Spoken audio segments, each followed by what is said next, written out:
Maman a été emmenée à l'hôpital. Elle avait fait un malaise.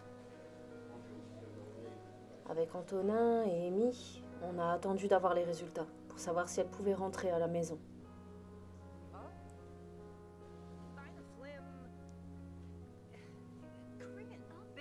Elle avait eu une grosse chute de tension, mais avec beaucoup de repos, elle pourrait se relever et aller mieux d'ici peu.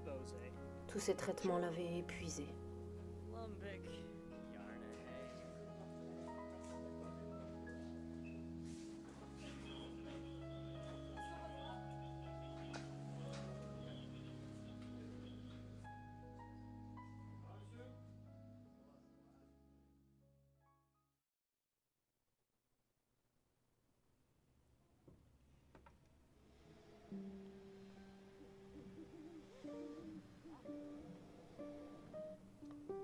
Alors, à tour de rôle, on s'est relayés.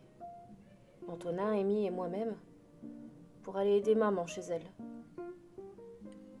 On faisait le ménage, la cuisine. On allait même parfois faire ses courses. Ça permettait à maman de souffler un peu. Elle en avait besoin. La voir aller mieux de jour en jour, c'était une réelle satisfaction. Elle nous avait tant donné. C'était à notre tour maintenant. On jonglait entre boulot, vie de famille. Amy arrivait presque à terme. Et tout cela chamboulait pas mal nos vies. Surtout la leur. Mais on leur faisait confiance pour être capable d'assumer cette situation. Et faire de notre mieux.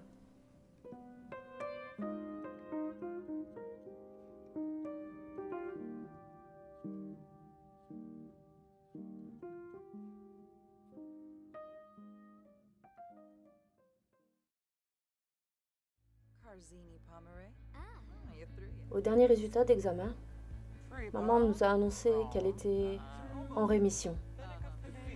Après toutes ces épreuves, ces rendez-vous, ces traitements et les douleurs, elle sortait enfin la tête de l'eau.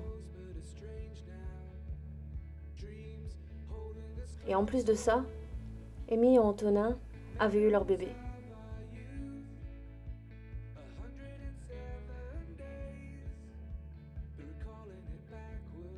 Un petit garçon. Je ne suis pas trop gaga face à la venue d'un nouvel être sur Terre.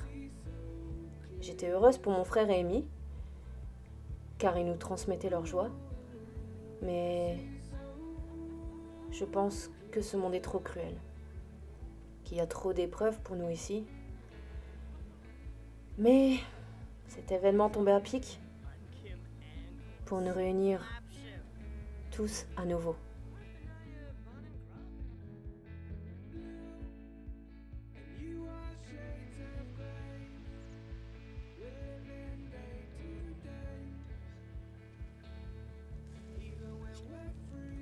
On a donc profité de cet événement, enfin de ces événements, la rémission de maman et la venue du petit Yann, pour organiser un barbecue chez Antonin et Amy. Mathieu n'était pas présent ce jour-là. Je n'osais pas en parler, mais ça ne se passait pas aussi bien que ce que j'aurais espéré. Je faisais abstraction de ça, pour paraître heureuse devant mon frère et maman.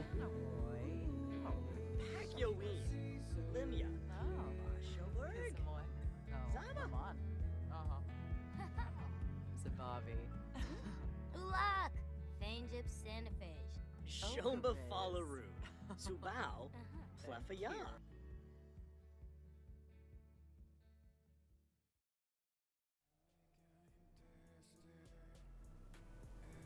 J'avais l'impression qu'il ne faisait aucun effort.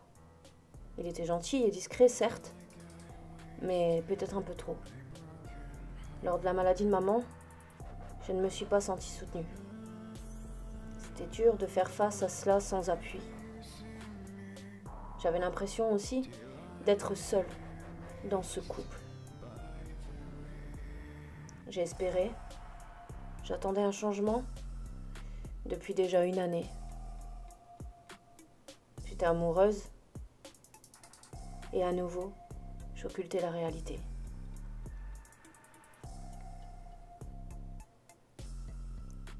Je me renfermais dans le sport et dans mon job.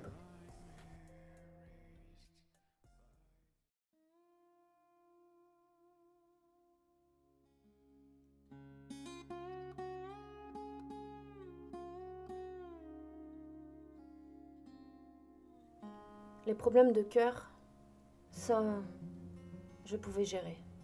Il faut forcément que ça flanche d'un côté ou de l'autre. Et vu mon passif, j'attendais la prochaine mésaventure. Et elle ne se fit pas prier.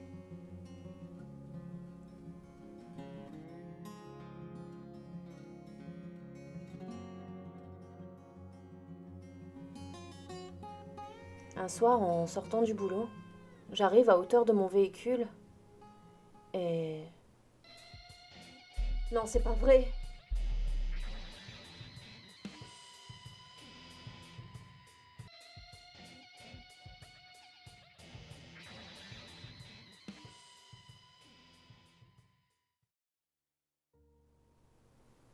Je savais que ce n'était que des biens matériaux, mais cela m'agaçait profondément.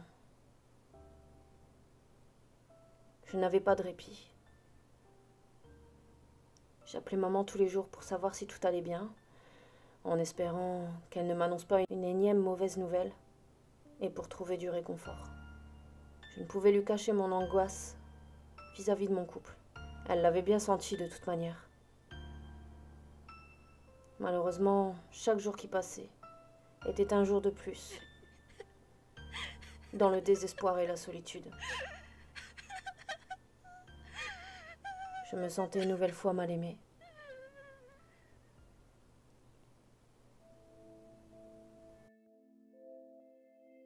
Il a fallu 5 années pour que j'ouvre les yeux et que je découvre, malgré moi, Mathieu était exactement le même genre de gars que Jason.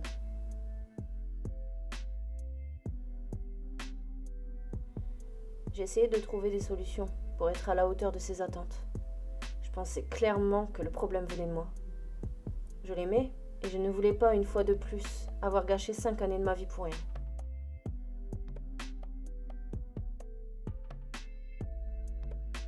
Mais j'ai ouvert les yeux. Il ne me soutenait clairement pas dans mes projets professionnels, loisirs ou familiales. Il ne riait jamais à mes blagues. J'étais définitivement seule dans ce couple. J'ai eu beaucoup d'épreuves dans ma vie, comme vous, j'imagine. Le chômage, des décès dans la famille, la maladie de maman. Nous avons tous besoin d'un allié pour affronter les problèmes. Et ce n'était définitivement pas lui.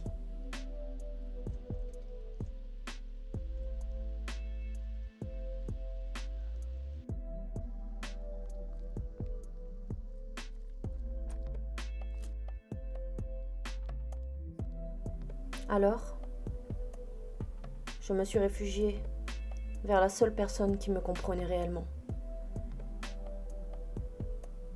Je suis retournée vivre chez maman. Je lui ai vraiment tout raconté, comment cela s'était terminé entre Mathieu et moi. Maman arrivait toujours à trouver ces mots qui vous réconfortent dès les premières paroles.